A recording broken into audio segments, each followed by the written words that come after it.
This episode of Now This Is Lit is brought to you by Audible. Check the link in the description to get your first Star Wars audiobook free. Everyone loves free things. Click that link. Do it. This show is also brought to you by our patrons. If you want to support the show in a different way, with just $1 a month, you can join our Patreon at patreon.com/StarWarsLitPod. You can get a sticker. You can get access to an exclusive show that we do every month that's wild and chaotic and fun and something you can only get by becoming a member of the Patreon. There'll be so many more perks very, very soon. But for now, do you want a sticker? Do you want a sticker that has a Now This Is Lit logo? Because it's fantastic and I love them. But I also want to give them away because there's just a stack of stickers on my desk. So if you want one, $1 a month. Patreon.com/StarWarsLitPod. A long time ago in a galaxy far, far away.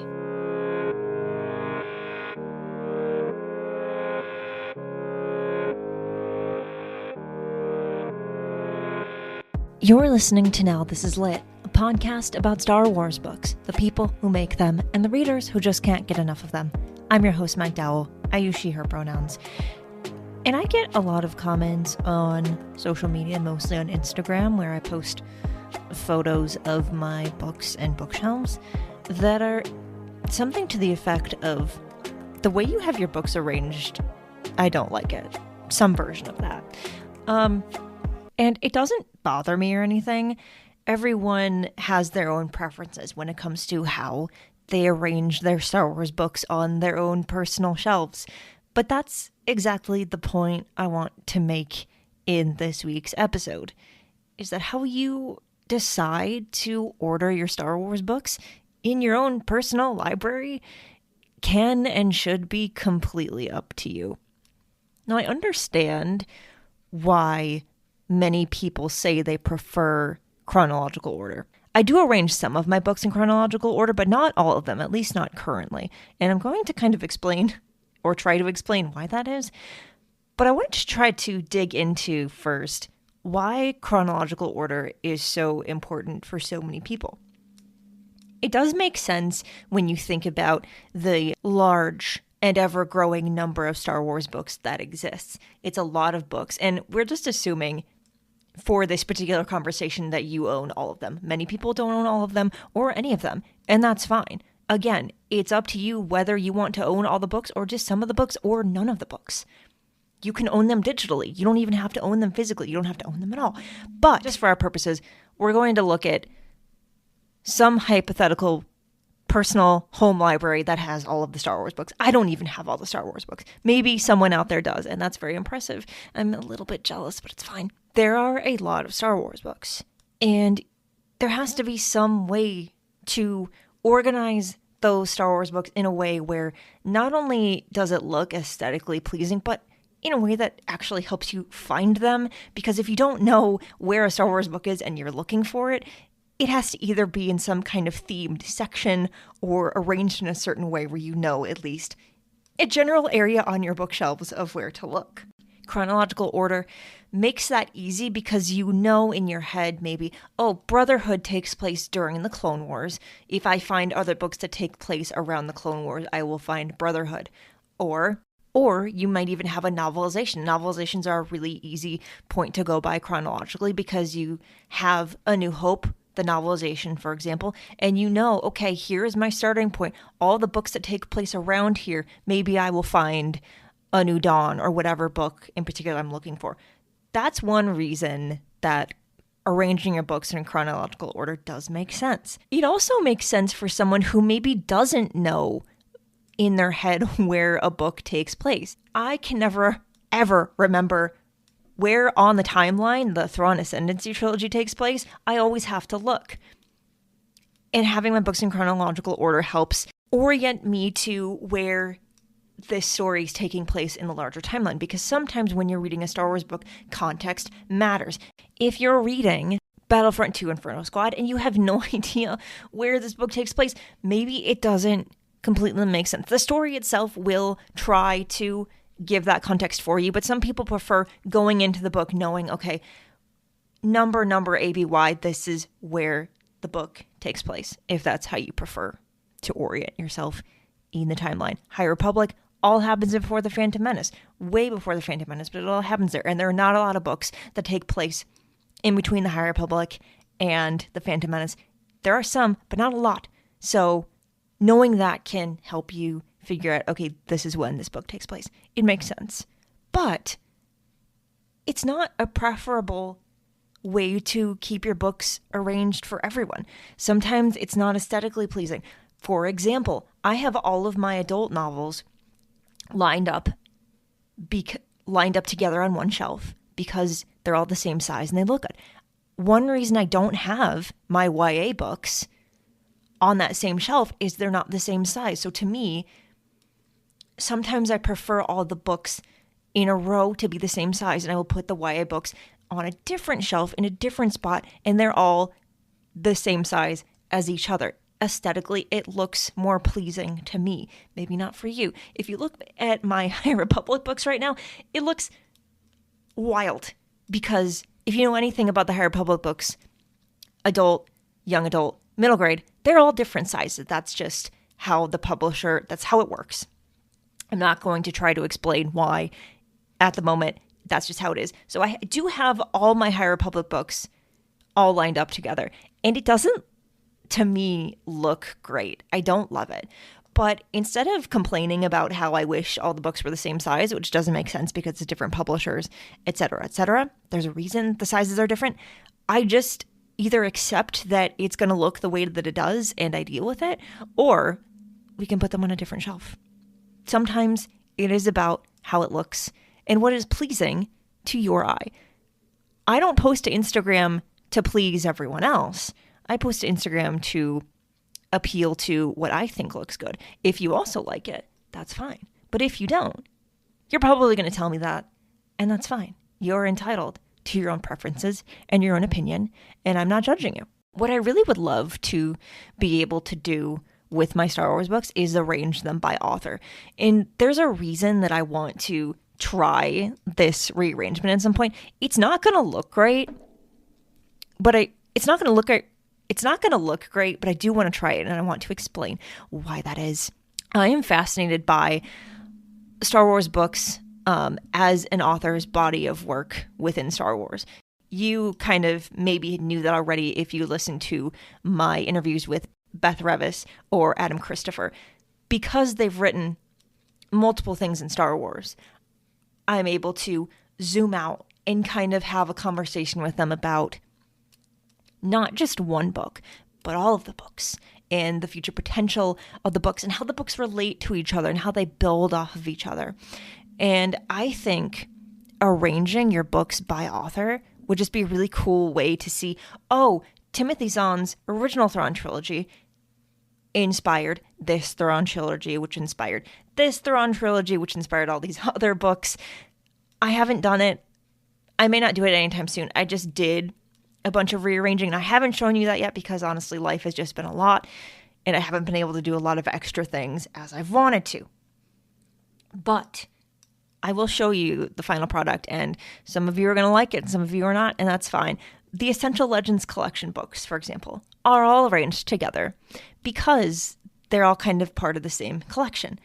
What I need to do before I show anyone that is actually arrange them in chronological order, because when I don't do that, honestly, people get upset. And the thing about the Essential Legends collection books is it makes sense to put them all together, but it's also kind of annoying because if you put all of the Essential Legends collection books together, you realize the spines don't all line up.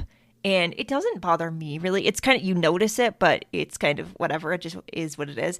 But some people really don't like that. And so what do? You can break it up by series. You don't have to put them all together. I think it would be cool to kind of put them in, clusters by series, etc. throughout the bookshelf. I think it would look kind of cool.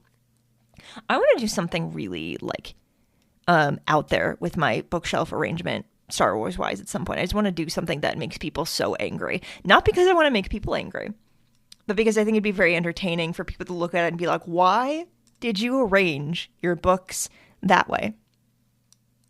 And the answer is because it's my books, because it's my bookshelf, it's my private collection of Star Wars books, and I can do whatever I want And that should be everyone's philosophy. I think you can do things in a certain way. Someone recently told me, because they were asking me why I put a certain book in a certain place on my shelf, and my response was because I followed the timeline that's in front of all the Random House Worlds books. And they were like, oh, I use this timeline that I'd never heard of. And I looked it up and I was like, I didn't know what that was. And now I know what that is. And that's very interesting to me. It's hard to do chronological sometimes with some Star Wars books because they take place over major long periods of time. So it's like, do you put this book from where it starts compared to other books? Or do you put it from where it ends compared to other books? Some people are very particular about it. And I like that. I like that we can all have this healthy, I won't say obsession, interest in where our books go related to other books that we also like. I think people care about things being in timeline order so much because it helps them to know where they are in the larger Star Wars story. And I respect that. I do. I just don't think... I'm going to tell you a secret. It's not really a secret because I'm releasing this episode to everyone. My not-so-secret secret is that I really don't like the way that my books are arranged right now. And that's kind of part of the reason I haven't revealed everything yet, because I don't think it's final. And I'm not going to show you. You've seen pieces of it if you follow me on Instagram or TikTok. You've seen images, you've seen some videos, and you might have an idea of how some things are arranged. But I haven't revealed the whole thing because I've done it mostly in chronological order, and there's one long shelf that's like tries to put like from the very first in timeline order High Republic book to, well, I put Ronan at the end. That's a whole other discussion. Where does Ronan go? It really goes nowhere because it's an alternate universe story. It could be anywhere. I put it at the very end because I think it helps it stand out, because if you listen to my conversation with Brandon, I do think it is a book that deserves to be explored. So it goes at the end because you're like, what's that book that's all the way at the end of the timeline? Well, let me tell you. It's a book called Ronan. I don't love how it looks in timeline order right now, though. There's something wrong about it.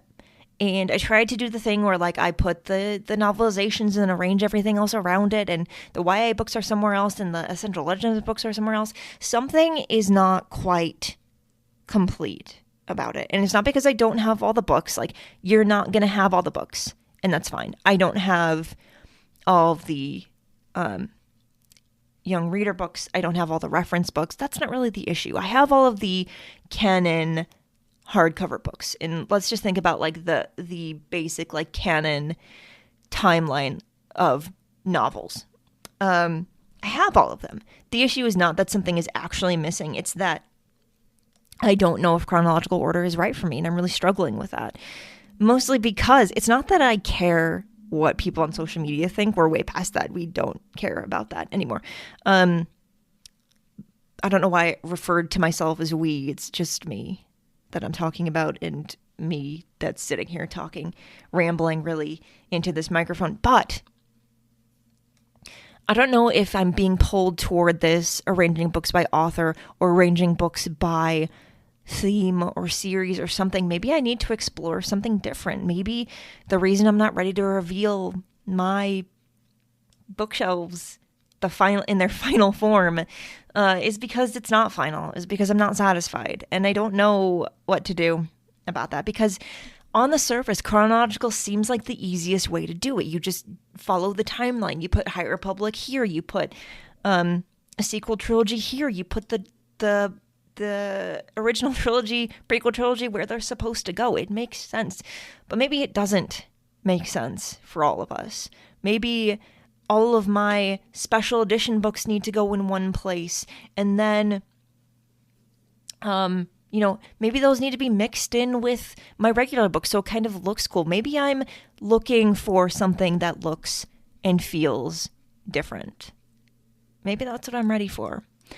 I don't know how you arrange your Star Wars books. But I would love to know. I would love to know how other people do this, because I'm maybe having a little bit of a crisis here. Maybe I don't need to do everything in order. Maybe I need to do something unexpected. And maybe the reason for that is because Star Wars books, more of them are coming. And that's, as far as we know, never going to stop. And every time that we get a new Star Wars book, part of me has to wonder, where does this go on the shelf? Part of me doesn't when it's in chronological order, because then you just put it where it goes in the timeline. But what if that wasn't the case? What if I could arrange my Star Wars books by, I've read this already, or I haven't, and the newest book that we get just goes at the end of the shelf, so that it really feels like I'm adding to the collection by putting something at the end of the line. I don't know what to do. I would love your input, because I'm stuck. But really, it's that. And the whole purpose of this monologue is to remind you, to remind me, to remind all of us that our books are special. There's a reason we collect them. There's a reason we care about them. And whether you have them digitally or physically or not, or you just keep the ones that you really, really care about, how we display them. Star Wars books can be functional decor, if you will. You can read them, you can hold them, you can appreciate them, but then you put them on the shelf and they become part of the room that they're in. They become part of your living space or your working space or whatever your bookshelf, wherever your bookshelves are in your house or apartment or whatever. It's so important that we don't just arrange those books by the way everyone else says that we should. We should display them in a way that makes us feel happy and satisfied, and really makes us feel like Star Wars books don't just matter. They are an essential part of what makes us who we are. That's all. That's all I wanted to say. You can leave as many comments on my Instagram as you want about things not being in order. That's fine. You can arrange your books in chronological order, and maybe what I'm learning from all of this is I don't have to, and that's okay. That doesn't mean that either of us likes Star Wars books more than the other. It just means that we want to appreciate our books in a different way. And that's fair, because that's what liking Star Wars books is all about, is choosing what about those books matters to us and celebrating that. Thanks for listening to my rant. I hope you got something out of it, or it made you think, or something. Isn't that why we're here? To just think deeper about the books that we love? I hope the answer is yes.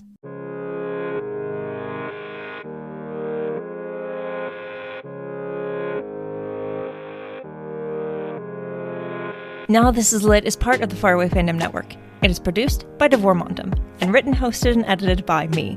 Jose Jimenez designed our podcast art. You can keep up with the show on Substack at Now This Is Lit, and find the show wherever you get your podcasts. There are so many ways you can support the show, and all of those ways are linked in the show description. The newest way is to become a member of our Patreon. For $1 a month, you can get access to an exclusive show and a sticker. And if we get 500 people to support the Patreon per month, I can hire an editor.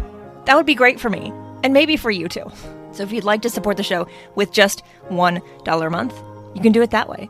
Or you can just keep listening and sharing the episodes. That is also helpful, and I appreciate it. For more book reviews and Star Wars Book Celebration, follow Star Wars Book Reviews on Instagram and TikTok.